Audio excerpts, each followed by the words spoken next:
বউ বড় না মা বড়, প্রথম বিছানা মায়ের কোলে, শেষ বিছানা বউয়ের কোলে। হাই বন্ধুরা, কেমন আছেন সবাই? আশা করি ভালো আছেন। এখন এখন বলো মূল কথা।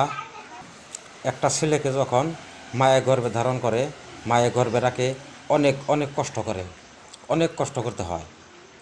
একটা সময় দেখা যায় যে সেই ছেলেটিও একদিন বিবাহ করার পথে, কিন্তু তার বউ কম করে না, তার ছেলের গর্ভে রেখে অনেক কষ্ট করে মায়ের মতনই। তাহলে কাকে বড় ভাববেন, কাকে ছোট ভাববেন?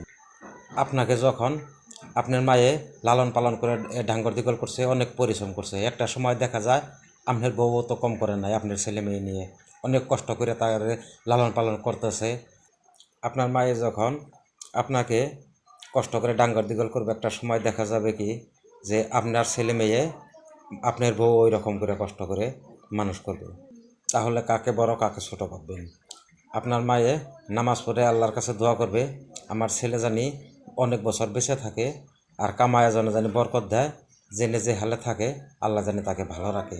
কিন্তু ওই দিকে দেখা যায় যে আপনার স্ত্রীও এই রকম কাজটি করছে, নামাজ পড়ে আল্লাহর কাছে বলতেছে যে আল্লাহ, আমার স্বামী জেনে যে হালে থাকে ভালো জানি থাকে, আর তার জানি জ্ঞান বুদ্ধি ভালো হয়, আমার জানি সুখের একটা সংসার হয়। কাকে ছোট কাকে বড় ভাববেন? তাই বলছে কি, মায়ের সাথে বউর তুলনা করবেন না, বউয়ের সাথে মায়ের তুলনা করবেন না।